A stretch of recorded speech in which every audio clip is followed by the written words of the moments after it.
Oke, bismillahirrahmanirrahim. Assalamualaikum warahmatullahi wabarakatuh. Waalaikumsalam Selamat warahmatullahi sore, wabarakatuh. guru hebat semua. Sore Ibu. Ya, alhamdulillah kita hari ini bisa melaksanakan pelatihan IHT kita. Semoga sampai berakhirnya IHT ini berjalan dengan lancar ya. Nah, sebelum IHT atau sebelum materi kita mulai, marilah sama-sama kita berdoa yang akan dipimpin oleh Ibu Warda Akma. Kepada Ibu kami persilakan. Oke, terima kasih kesempatannya Ibu Irma. Sebelum kita melaksanakan kegiatan IHT kita pada sore hari ini, ada baiknya kita berdoa terlebih dahulu supaya berjalan dengan lancar. Kita berdoa menurut agama dan kepercayaan kita masing-masing. Berdoa dimulai.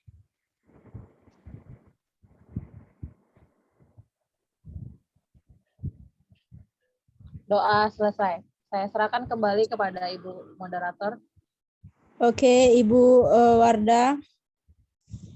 Nah, langsung saja kita berikan kesempatan ini kepada pemateri untuk menyampaikan materinya kepada Ibu Sinta. Kami persilakan. Terima kasih. Assalamualaikum warahmatullahi wabarakatuh. Waalaikumsalam warahmatullahi wabarakatuh. Ya, selamat sore guru hebat. Selamat sore. Nah, terima kasih kesempatannya Ibu Moderator. Luar biasa ya sore ini dingin-dingin, udah pada ngantuk. Kerjaan udah banyak di akhir waktu ya. Oke, supaya kita tidak bosan, mungkin sudah terima materi sebelumnya, saya mulai dengan ice breaking dulu ya. Tapi sebelum mulai dengan ice breaking, pasti sudah kenal dengan saya Sinta. Untuk hari ini tuh materi kita tentang asesmen diagnostik. Nah, sebelum mulai ke materi, supaya kita tidak terlalu tegang, tidak terlalu berat pikirannya, kita mulai dengan ice breaking ya. Ice breakingnya tapi ice breaking anak-anak nggak apa-apa ya Bu ya. Saya ingat kalau saya kasih lagu ke anak saya, melatih fokus anak saya. Jadi saya buat seperti ini ya buat kita semua ya Bu ya. Boleh apa yang saya ucapin boleh diikutin ya. Misalnya, kalau kau suka hati tepuk tangan. Kalau kau suka hati kedip mata, ting ting gitu ya, ikutin ya, apapun itu ya. Ya Bu, ya kita mulai ya, 1, 2, 3. Kalau kau suka hati tepuk tangan, kalau kau suka hati kedip mata, kalau kau suka hati tepuk tangan, kalau kau suka hati pegang kuping, kalau kau suka hati pegang mata, kalau kau suka hati mari kita lakukan, kalau kau suka hati berputarlah. Susah ya? Namanya ya Bu. Lagi ya Bu ya. Kalau kau suka hati titik tangan, kalau kau suka hati pegang hidung, kalau kau suka hati mari kita lakukan, kalau kau suka hati berciluk bah, ciluk bah. Oke. Iya, terima kasih ya Ibu ya. Semoga kita nggak tegang-tegang kali terima materi dari saya ya. Silakan Ibu Moderator ditampilkan dulu materinya sudah ya. Oke, hari ini pada kegiatan IHT ini saya ngasih materi tentang asesmen diagnostik ya, Ibu-ibu. Nah, ringan saja asesmen diagnostik. Saya yakin dan percaya semua guru-guru hebat di dalam Zoom ini, dalam kegiatan ini semua sudah melakukan. Hanya saja mungkin tidak sadar ternyata yang selama ini kita lakukan adalah asesmen diagnostik. Untuk itu kita harus tahu dulu pengertiannya. Selanjutnya next slide-nya. Ya, apa itu asesmen diagnostik? Ya, next Ibu, langsung aja. Ya, asesmen diagnostik itu asesmen yang dilakukan secara spesifik untuk mengidentifikasi kompetensi, kekuatan, kelemahan peserta didik sehingga pembelajaran dapat dirancang sesuai dengan kompetensi dan kondisi peserta didik. Nah, kata kuncinya di sini adalah kondisi peserta didik. Jadi asesmen diagnostik itu asesmen atau kita mencari tahu gimana kondisi peserta didik kita supaya kita nggak salah langkah, Bu, kalau kita mau ngasih strategi pembelajaran kepada siswa kita, gitu ya. Karena semua siswa seperti yang disampaikan pemateri sebelumnya, semua siswa itu unik, berbeda. Jadi perbedaan itu kita harus ketahui. Untuk mengetahui keadaan perbedaan itu, kita harus melakukan asesmen atau penilaian atau pengumpulan informasi yang disebut dengan asesmen diagnostik. Ya, oke. Next, selanjutnya Ibu. Nah, selanjutnya, apa tujuannya? Seperti yang saya sampaikan tadi, tujuan dilakukan asesmen diagnostik untuk memetakan kemampuan semua siswa di kelas secara cepat, mengetahui siswa yang sudah paham, agak paham, dan siapa saja yang belum paham. Dengan demikian, guru dapat menyesuaikan materi pembelajaran dengan kemampuan siswa. Bukan berarti kalau ada siswa yang belum paham, siswa yang belum paham 5 orang, yang sudah paham 1 orang, bukan berarti kita harus mundur semua materinya, enggak. Ada perlakuan khusus yang kita lakukan, yang kita berikan kepada siswa yang mungkin belum paham, yang agak paham, dan yang sudah paham, seperti itu. Jadi gimana cara kita ngetahuinnya? Ada caranya, ada beberapa hal yang akan kita lakukan. Nanti ada di slide selanjutnya. Ya Ibu, lanjut aja Ibu. Nah, di sini tujuannya. Asesmen diagnostik itu terbagi menjadi 2 macam. Yang pertama non-kognitif dan yang kedua adalah kognitif. Nah, non-kognitif ini tadi adalah asesmen yang kita lakukan untuk memperoleh informasi tentang kesiapan atau kondisi non-kognitif anak. Ya, non-kognitif kita ketahui seperti keadaan fisiknya, keadaan psikisnya, lingkungan sekitarnya, budayanya, karakternya itu termasuk dalam non-kognitif. Sementara di kognitif adalah bagaimana pengalaman belajar dia, kemampuan dia dalam menangkap pelajaran, sejauh mana dia paham atas satu pembelajaran, itu dalam aspek kognitif ya. Nah, tujuan dari asesmen diagnostik non-kognitif yang pertama adalah mengetahui kesejahteraan psikologi dan emosional siswa. Jadi kita melakukan asesmen diagnostik itu tujuannya supaya tahu keadaan psikologi siswa tadi, gitu ya. Yang kedua ada mengetahui aktivitas selama belajar di rumah. Selama belajar di rumah kita perlu tanya, sejauh mana kalian belajar, sudah sampai di mana? Apalagi sekarang kita dengan kondisi daring ya, kita harus tahu. Anak-anak kadang kita kasih tugas tapi belum tentu mengerjakan. Jadi setiap hari kita harus tanya, sudah selesai nak? Jangan bosan-bosan untuk menanyakannya, karena itu salah satu asesmen ya. Yang ketiga adalah mengetahui kondisi keluarga siswa. Anak-anak, gimana? WiFi ada nggak di rumah? Atau siapa yang menemenin kalian belajar? Itu termasuk kondisi keluarga siswa. Kita harus tahu. Jangan kita kasih tugas YouTube, install, download, tapi kita nggak sadar ternyata kondisi keluarga siswa kita ini semuanya tidak berada di kalangan kondisi ekonomi ke atas atau menengah ke atas, padahal kondisi ternyata menengah ke bawah, seperti itu. Kondisi ekonomi juga termasuk hal yang harus kita asesmen, harus kita cari informasinya. Yang keempat adalah mengetahui latar belakang pergaulan siswa. Nah, latar belakang pergaulan siswa itu contohnya kita harus tahu si anak ini dapat izin nggak sih dari keluarganya dia keluar malam. Kita tahu si anak ini anak yang tipenya seperti apa. Atau kita harus tahu pergaulan dia seperti apa, karakter dia seperti apa gitu, minat dia seperti apa tuh kita semua harus tahu. Ada poin terakhir, mengetahui gaya belajar, karakter, dan minat siswa. Itu kita harus ketahui si siswa ini misalnya ada yang suka TikTok. Kita bisa aja ngasih tugas melalui TikTok. Kita bisa aja suruh mereka, nah tolong buat pembelajaran tapi di-upload pakai TikTok. Mereka lebih semangat belajarnya.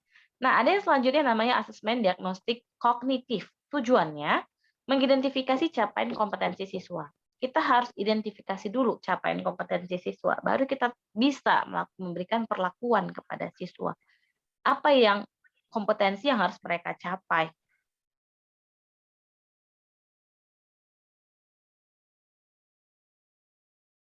sehingga kita bisa memberikan perlakuan kepada mereka sesuai dengan pemahaman mereka. Menyesuaikan pembelajaran di kelas dengan kompetensi rata-rata siswa. Seperti yang saya bilang tadi, kita harus tahu jika di kelas ternyata banyak yang situasinya atau keadaannya yang agak kurang cepat paham, kita harus ngasihin strategi pembelajaran yang berbeda. Tidak bisa kita langsung melanjutkan pelajaran selanjutnya. Kita harus mengulang kembali, baik itu dalam bentuk remedial ataupun video pembelajaran kembali kepada anak agar mereka lebih paham dan harus sering melakukan refleksi. Dan ketiga, ada memberikan kelas remedial atau pelajaran tambahan kepada siswa yang kompetensinya di bawah rata-rata. Seperti yang saya bilang tadi, ketika kita lihat, ketika asesmen atau selesai belajar ternyata ada yang ternyata si siswa ini nggak paham, kita harus memberikan lagi remedial itu. Bukan mau tidak mau, tapi itu keharusan untuk kita memberikan remedial dengan cara apapun. Bisa memberikannya soal, bisa memberikan video pembelajaran kembali, gitu ya. Jadi asesmen ini bisa dilakukan secara berkala untuk mengetahui kondisi si siswa. Selanjutnya, nah, asesmen diagnostik non-kognitif ya. Ada langkah-langkah yang kita terapkan, yang guru terapkan kepada siswa bagaimana cara menerapkan asesmen tadi. Yang pertama dari tahap persiapan. Nah, dari tahap persiapan, siapkan alat bantu berupa gambar ekspresi emosi. Itu ada, misal kalau daring ya, "Nak, gimana kondisi kalian hari ini? Kalau misalnya hebat, tunjukkan jempol. Kalau tidak hebat, tunjukkan jempol ke bawah," misalnya seperti itu. Atau senyumnya, kalau senang senyumnya seperti apa? Diklik, karena kita daring, bisa langsung pakai klik-klik gitu ya, dari Google Classroom ataupun dari aplikasi lainnya. Nah, buatlah pertanyaan kunci seperti apa saja sih kegiatan kamu di rumah selama ini? Dari jam segini sampai jam segini kamu ngapain aja? Belajarnya jam berapa? Itu kita membuat persiapan, menentukan, oh ternyata kondisi anak seperti ini. Kita harus tahu dulu, oh anaknya belajarnya dari jam segini, berarti tugas bisa kita berikan jam berapa, seperti itu. Hal apa yang paling menyenangkan dan tidak menyenangkan? Dan apa harapan siswa tadi? Kamu belajar, misalnya belajar korespondensi, kamu harapin apa sih? Bu, bisa buat surat. Oh, berarti dia tahu ternyata korespondensi tujuannya untuk apa, gitu ya. Nah, untuk di pelaksanaan, berikan gambar emosi ke siswa. Kita berikan juga gambar emosi selama pembelajaran bagaimana. Kita minta siswa mengekspresikan perasaannya selama belajar. Gimana pembelajaran hari ini? Paham nggak? Kalau paham, gambarnya seperti apa? Kalau tidak paham, gambarnya seperti apa? Anak-anak bisa klik atau bisa send melalui WA Group. Nah, bisa juga mereka menuliskan atau memberikan gambaran bagaimana hari ini pembelajarannya. Nah, yang selanjutnya adalah tindak lanjut. Tindak lanjutnya, identifikasi siswa dengan ekspresi emosi negatif dan ajak berdiskusi empat mata. Kalau ternyata ketika mereka klik, sama seperti Indomaret ya, pernah ke Alfamart atau Indomaret, gimana kalau belanja puas, ada gambar puas, itu kita bisa kumpulkan. Kita nilai, oh ternyata banyak yang tidak puas. Kita bisa berdiskusi kembali kepada mereka, apa yang kurang puas. Menentukan tindak lanjut dan mengkomunikasikannya dengan siswa serta orang tua. Jika diperlukan, kita bisa menentukan, Bu, ternyata anak ibu tidak senang loh pembelajarannya daring, anak ibu tidak bisa loh pembelajarannya dari video, kita bisa diskusikan cara bagaimana yang paling tepat untuk memberikan pembelajaran kepada anak. Ketiga, ulangin pelaksanaan asesmen non-kognitif pada awal pembelajaran. Nah, besok jika diperlukan kita masih bisa mengulangi lagi, memberikan lagi asesmen kepada si anak dengan kondisi yang baru lagi. Karena anak-anak itu secara non-kognitif bisa berubah-ubah. Selanjutnya, Ibu.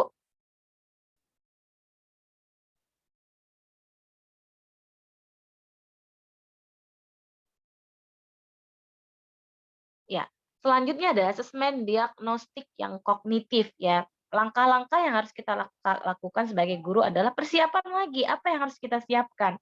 Buat jadwal pelaksanaan asesmen. Kita atur bagaimana pelaksanaannya. Karena yang saya tahu dari Mas Menteri, seperti yang materi sebelumnya, ada katanya berhamba pada siswa ya. Saya juga kurang setuju kata-kata berhamba pada siswa, kata Ki Hajar Dewantara. Lebih tepatnya saya rasa kita ganti berpusat atau berpihak pada siswa. Jadi segala jenis asesmen itu harus berpihak pada siswa. Artinya kita harus mengikuti mereka tuh tipe yang seperti apa. Ada tipe yang suka tipe belajar audio, tipe belajar visual. Jika mereka tipe belajar yang audio, mereka akan lebih senang mendengarkan gitu ya daripada melihat gitu. Jadi kita berikan sesuai dengan yang mereka sukai. Yang kedua, ada identifikasi materi asesmen berdasarkan penyederhanaan kompetensi dasar yang disediakan oleh kementerian. Kita lihat materinya, kita kasih sesuai dengan materi. Yang ketiga, susun 10 soal sederhana, 10 saja atau bisa kurang dari 10. Kalau lebih saya rasa tidak mungkin ya, karena untuk persiapan gitu ya. 2 soal sesuai kelasnya dengan topik semester 1, 6 soal sesuai dengan topik 1 kelas di bawah untuk semester 1 dan 2, dan 2 soal dengan topik 2 kelas di bawah untuk semester 2. Itu tahap persiapan. Jadi kalau kita mengajar di SMK, bisa kita tanya tentang materi yang ada di kelas sebelum mereka. Untuk di pelaksanaan, berikan soal asesmen untuk semua siswa. Soal yang kita buat itu kita kasih ke mereka. Ya, bisa dikerjakan tatap muka ataupun belajar di rumah. Yang tindak lanjutnya, lakukan diagnosis penilaian hasil asesmen. Berdasarkan hasil diagnosis tadi, bagi siswa menjadi 3 kelompok ya, siswa dengan rata-rata kelas yang sama, siswa dengan satu semester di bawah dan 1 level di bawahnya. Untuk kognitif. Selanjutnya Ibu.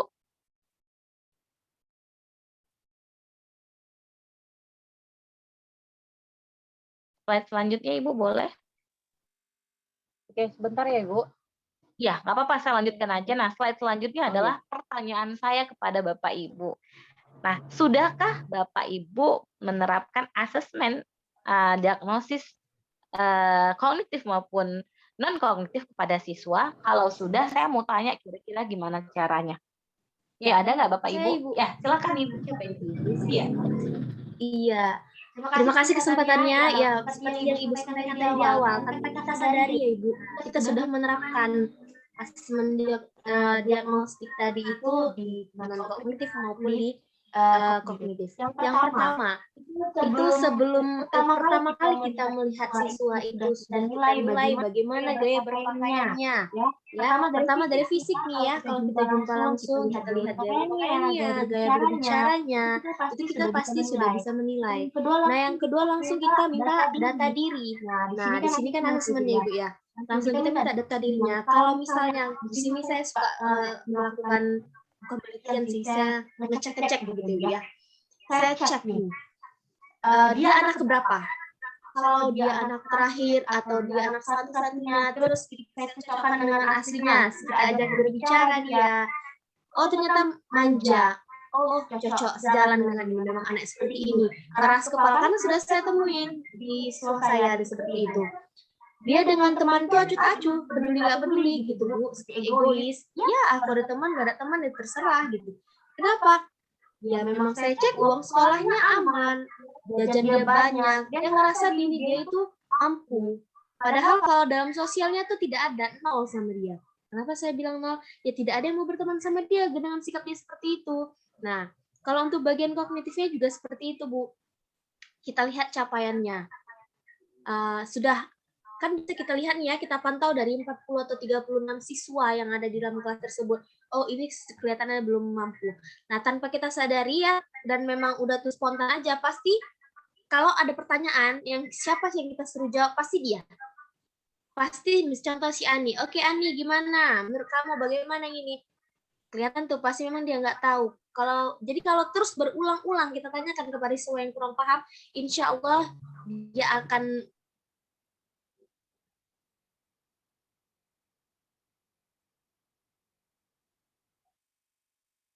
Iya, terima kasih sekali Bu Rizky. Ya benar ya, masing-masing guru pasti sudah menerapkan, saya yakin. Cuman caranya berbeda dan banyak sekali cara kita melakukan asesmen diagnostik ini ya, apalagi non-kognitif banyak sekali. Kita dekat dengan siswa aja udah salah satu asesmen ya. Kita bisa menilai mereka gitu. Nah, saya rasa karena kita juga punya waktu cuman terbatas ya Pak Bu, saya rasa itu aja. Saya harap apapun yang saya sampaikan hari ini, kesimpulannya adalah kita semua guru sudah melakukan asesmen diagnosis kognitif maupun non-kognitif. Kita semua sudah melakukan itu, cuman caranya berbeda. Dan hari ini hal itu menjadi baru bagi kita. Ternyata sudah kita lakukan, tapi namanya berbeda. Seperti itu. Saya kembalikan kepada Ibu moderator, silakan Ibu Irma. Terima kasih.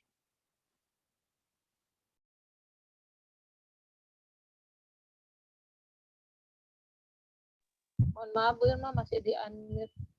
Oke, ya, maaf. Terima kasih Bu Sinta. Ini materi asesmen diagnostik yang sangat bermanfaat ya untuk kita para guru. Sangat bermanfaat sekali dan memang sudah kita terapkan ya di kelas masing-masing selama proses pembelajaran atau selama kita mengajar. Oke, sekian materi atau sekian IHT kita hari ini. Terima kasih. Assalamualaikum warahmatullahi wabarakatuh.